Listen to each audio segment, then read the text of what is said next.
Have you ever wondered what it is to spiritually awaken? So many people these days use the term woke, and I'd like to differentiate what it means to be woke from spiritual awakening or just awakening to your truest self. But in the process of spiritual awakening, there are a number of steps. Now, these steps don't necessarily go in any particular order. They can sort of be taken in different orders depending on the individual. And this, depending on the order in which the steps are taken, different effects can be created. Many of the people that we may consider to be spiritually awakening, once we understand these steps, we may start to realize that they're not so much as we had thought so. It's possible to give the impression of awakening without actually having the clarity of awakening. And so through these steps, we can, through understanding how these steps work, we who are on the spiritual awakening path, we who are seeking to enrich our lives by getting in touch with our truest nature, are benefited to knowing these steps and seeing how seeing the symptoms of the process are affecting our lives. And that gives us kind of an idea of where we are in the process. The first step we can say that's common for most people is just an ego beating. We go through a period of time in our lives where just nothing is working. We may be emotionally beat down. We may be depressed. We may suffer from tremendous anxiety, but ultimately what ends up happening is a kind of inner surrender. It's as if we give up our persona to some degree. For example, a very, very arrogant person, this could happen. Oftentimes you'll see this. An arrogant, very arrogant person enters a martial arts dojo. They might be a bully. They just assume that they can handle anybody. And then they get tossed around. They get beat up. They get just easily handled by senior students or instructors over and over again, such that there's no doubt in their mind of their vulnerability. And this is tremendously humbling. And suddenly this mask of persona that they had before is ripped away. And now suddenly they're reasonable people. They were super egos before, but now suddenly they're willing to apologize. They're willing to be honest. They're willing to reflect on their lives. And this is often a phenomenon that we find in the dojo, but really life can do this to us. We may lose our jobs. We may be divorced. We may suddenly wake up at age 45 or 50 and realize that our entire life has been amiss. We may look in the mirror and realize we don't like who we are. We may be injured in some way, be put in the hospital, have a near-death experience, so on and so forth. All of these things which just give us a very humbling perspective. And this humbling perspective is an opportunity for awakening to our true nature, to prioritizing the things in our lives which we love. This is oftentimes a very simple step that gets overlooked by many who are on the spiritual awakening path, who are looking for heavenly experiences, who are looking for the light, who are looking for really an escape from their own inner darkness, escape from the things that they don't want to see oftentimes. Seeing it very, very deeply such that it just hits you to your core is the answer at this phase, to realize that you are not the persona. The way you've been projecting yourself to the world, whether it be an arrogant stance or a stance of sort of a victimized stance, seeking sympathy and that sort of thing, it doesn't matter the persona. Whether it appears nice and garners compassion or it appears rough and garners scorn, it is irrelevant. It's not you. But maybe you had thought it was you for a long time, and maybe you'd brainwashed yourself into believing that to be true of you, or that somehow this perspective gave you power in the world, gave you influence in the world. It got you attention, which is really what it is. It's the ego seeking attention. Unfortunately, that ego can then take over and destroy our lives, which is oftentimes the case. And when that happens, that's when we have that real ego breakdown. I don't want to call it an ego death, but it is an ego breakdown. The ego is important.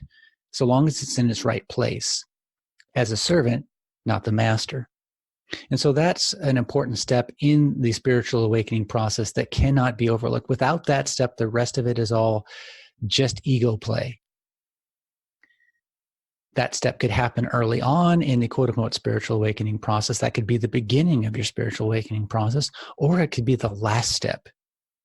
If it is the last step, what is occurring is that your ego is actually leading the spiritual awakening process, and the spiritual awakening process is almost entirely a projection of the ego, an attempt to become a superego, an attempt to become a god, an attempt to become a savior, an attempt to become worshipped, to be seen. It's a narcissistic attitude, and this is very, very common.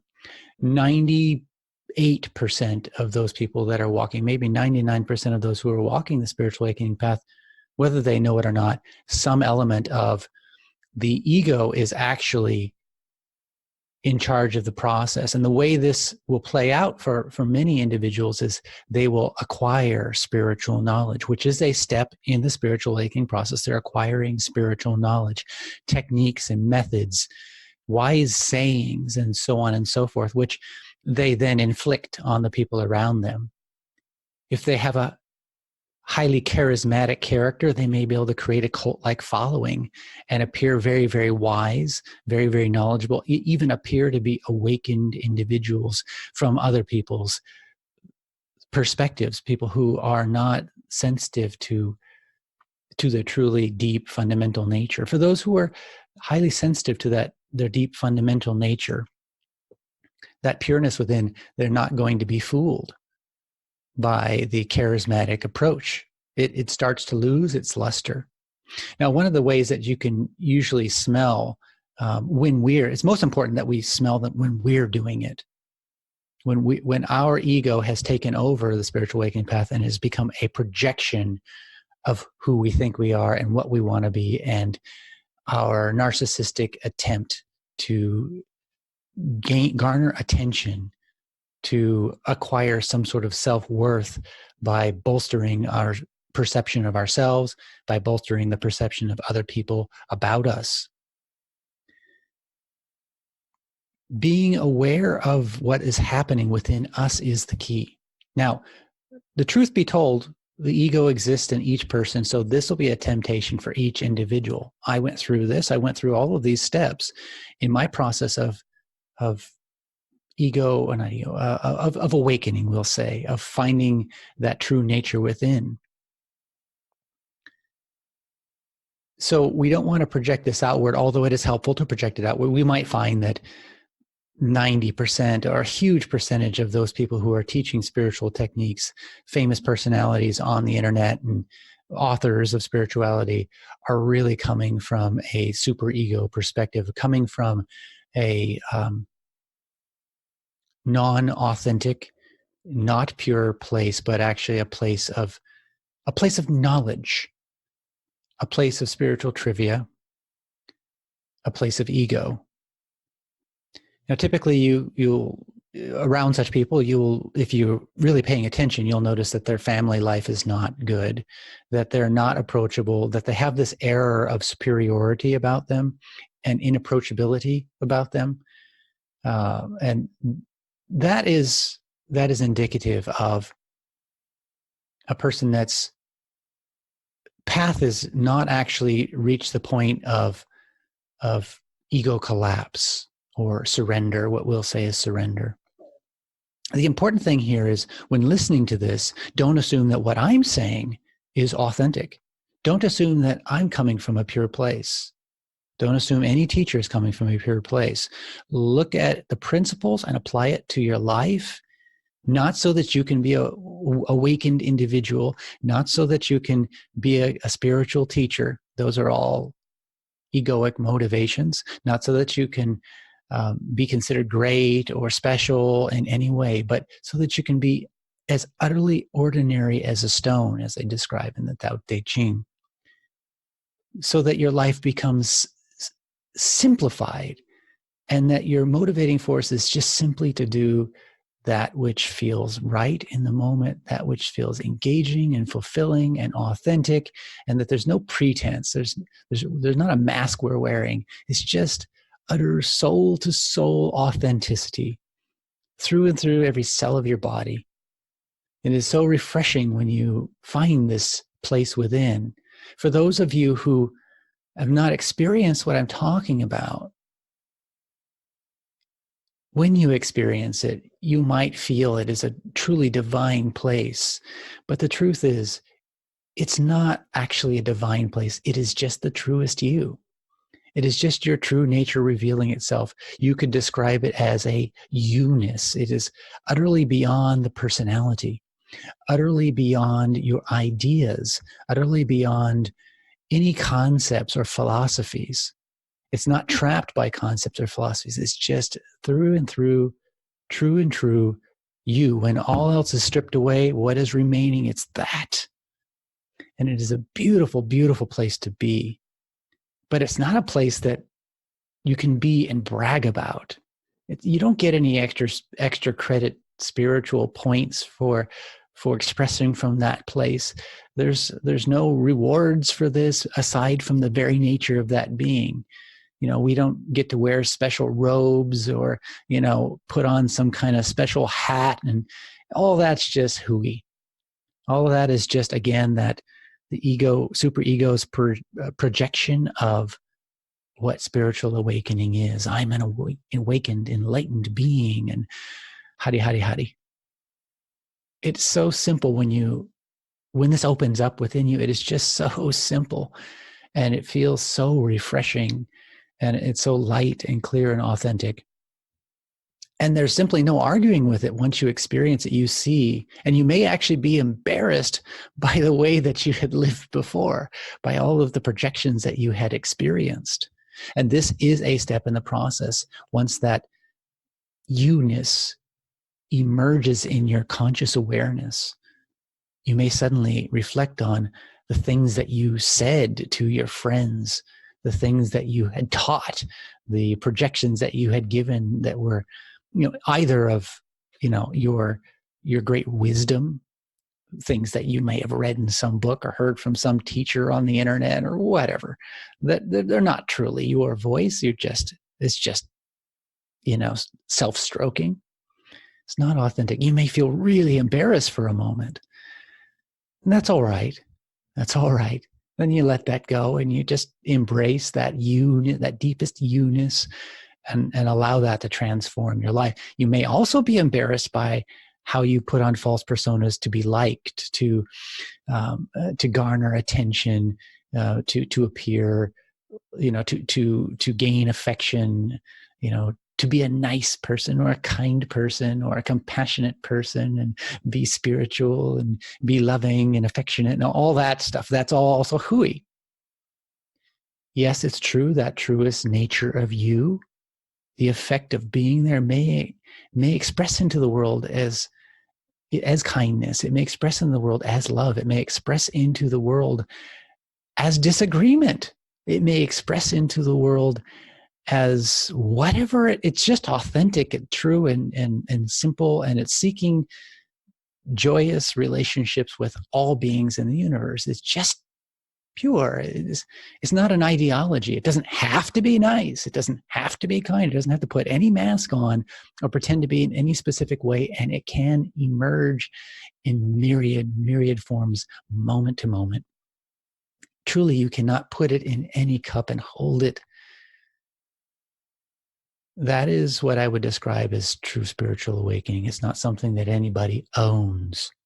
It's not something that anyone attains. It is just a revelation of your deepest being. And so this brings us to another step in the process, which is really dealing with the shadow. So the first part is, or a common part when we really awaken to that purity, is a breakdown of the ego self. And the next part is the transformation that happens over a period of time. It's sort of dealing with the shadow, because even after this pure being that is you-ness emerges, there's going to be re-emergences of the ego throughout your day, throughout the week. And you might go for a period of time where you're purely days, weeks, months, where you're really just purely in that you-ness. But chances are, over a period of time, that will start to fade. You'll start to lose touch with it as you get caught up in the world again, and the masks will start to emerge, the old traumas, emotional baggages, false perceptions, ideologies, belief systems, and all of that, the things that are knowledge-based or past experience-based, will start to emerge and try to take over. And so then it becomes a time of mindfulness where you reflect on the moment and ask yourself, pause and ask, is this truly me speaking? Is this truly me expressing? Is this that pure state expressing? And if it's not, you may then be able to stop the expression, apologize, or redirect the expression, and just root back into that pure, that you-ness that's absent all of the knowledge, absent all of the arrogance, absent all of the masks, all of the seeking of attention, the desire to measure your self-worth, and all of that. And really, that's the third phase of awakening. The first two, that crushing ego experience, and the projections of spirituality as being a certain form or having a certain image or maintaining a certain persona or whatever, wearing certain clothing or crystals or all that, that's another part. It can happen first. The order varies, but at some point the path becomes about rooting back into that pure self by pausing throughout your day and noticing what is emerging, what is the energy that I'm expressing into the world. Is it truly authentic?